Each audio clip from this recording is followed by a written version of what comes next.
Ак Калфак иҗтимагый оешмасы рәисе Кадрия Идрисова еңелек Мөслим урта мәктәбе һәм Кояшкай балалар бакчасы эшчәнлеге белән танышты. Мәктәптә татар теле һәм әдәбияты кабинетын курады. Мәктәп музеенда булды. Кояшкай балалар бакчасы эшчәнлеге белән бакча мөдире Миләүшә Солтанова таныштырды.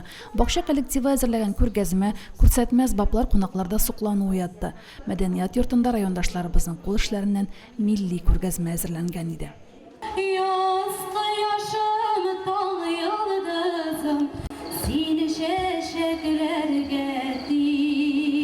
Ак Калфак иҗтимагый оешмасының утырышы бишек җыры белән башланды. Юкка түгел. Ак Калфак оешмасы ана белән бала хокукларын яклый. Татар гаиләсе аша татар милләтен үстерүне максат итеп куя. Очрашуның темасы да милли тәрбия җирлегебезнең киләчәге дип билгеләнгән иде. Ак Калфак җәмгыятенә кергән барлык апаларыбыз, инде хатын-кызларыбыз, аларчыннан да безнең уң кулларыбыз дип әйтергә кирәк. Нинди генә чараны алсак та, алар инде безнең шушы чараларны бизәүчеләр, шушы чараларда, шушы күргәзмә эшләре белән катнашучылар. Ак Калфак иҗтимагый оешмасының Мөслим бүлегендә 17 бүлекчә эшли. Оешмада 145 вәкил теркәлгән. Оешманың Баланлы авылындагы бүлекчәсе җитәкчесе Илүсә Исламова Ак Калфак оешмасының Мөслим бүлеге утырышларында күтәрелгән мәсьәләләргә тукталды.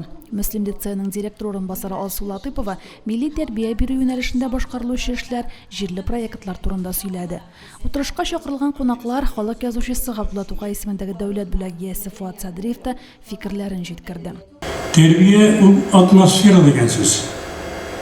İdegi atmosfera, avuldagi atmosfera, rayondagi atmosfera, ildagi butunlay atmosfera. Mana shu atmosferaning gibi xalq da şundan terbiyalanib qo'yildi. Тагын бер кунак Эшмәкәр Эльза Ибраһимова уңыш сыры белән бүлеште. Матди якны гына уйласаң, уңышка ирешеп булмый, эшнең кешелеккә файда, яхшылык китерү турында уйларга кирәк диде ул. Шагыйрә Лилия Садриева шигырьләрен укыды. Күңелем 18-дә, әле бигрәктә тагын да яшәдем бугай, Аллага шөкер. Ул тегеләй, ул булай бит дип гайбәт сөйләмәде заттымдан. Гайбәтләр сезне булмас инде. Без бит әле ару хатыннар. Ару хатыннар без үзебезне яраттыра әле беләбез. Ирләр күтәрелмәс йөк күтәреп. Бәрни булмаганда көләбез, яраттыра әле беләбез. Әлеге иҗтимагый оешмада җитәкче булып куелуыма 3 елдан артык. Менә шушы 3 ел дәвамында безнең инде төрле авылларда күчмә чаралар, утырышлар, берсеннән-берсе матур йолалар үткәрелде. Зур бер җыены дисәк тә була. Районда булган барлык структуралар белән кулга-кул тотынышып эшлибез. Моннан башка безнең бер эшебез дә бармас иде. Әлбәттә, иң беренче чиратта мәдәният, мәгариф, иң беренче булышчыларыбыз. Үземне юбилей үткәргән кеше кебек хис иттем. Икеләтә бәйрәм булды минем өчен. Ак Калфак җәмгыятендә шулай зал тулып халыкның килүе, шундый матур калфаклар киеп утырган татар ханымнарының залны матурлауда тәрбияви чара булды. Күптән көтелгән чара бу. Бу чараның бүген өчен әһәмияте бик зур, кирәкле чара булды. Һәм халыкның да аны хуплап, бу чараны хуплап, зал тутырып утыруы әһәмият турында сөйли. Ак Калфак иҗтимагый оешмасының рәисе Кадрия Идрисова мөслимләрнең балаларга тәрбия бирүдә дөрес юнәлеш сайлап, бик матур эшләүләрен билгеләп үтте. Шәхесләрне мөслимдә зурлый беләләр дигән фикер уянды миндә.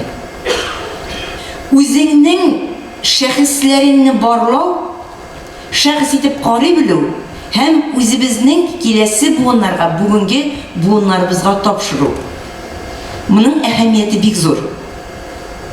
Бала үзенең шәхесләре белән тәрбияләнә икән, ул алар белән очрашып күреп тора икән, бу балада мин дә шәхес була аламдыр дигән фикер уяна. Кадрия Идрисова бала тәрбияләүдә милли гореф-гадәтләрнең әһәмияте турында да сөйләде. Исем кушу, никахлашу йолаларына, хәтта тырнак кисү, чәч алу тәртибенә дә тукталды. Яшьләрнең киенү стиленә, тормыш рәвешенә игътибар итәргә чакырды. Мондагы төзеклеккә, мондагы фәһем белән эшләнгән эшләргә, монда балалар белән тәрбия эшләренә гаҗәеп кайсы яктан карасаң да бик уңышлы, шаккатмалы эшләр эшләнеп ятканын күрдек. Очрашу бүләкләргә дә бай булды. Милли мәдәниятне үстерү өлкәсендә күп еллык фидакар хезмәте өчен шагыйрә Лилия Садриевага һәм язучы Фуат Садриевка Бөтендөнья татар конгрессы башкарма комитетының рәхмәт хатлары. Ак Калфак Бөтендөнья татар хатын-кызлары иҗтимагый оешмасы каршында нәтиҗәле хезмәте өчен оешманың Мөслим бүлеге җитәкчесе Эльвира Гараевага Ак Калфак иҗтимагый оешмасының рәхмәт хаты тапшырылды. Бер төркем райондашыбыз район башлыгы исеменнән бүләкләнде. Римма Авзалова, Динар Нуретдинов, Мөслим телевидениесе.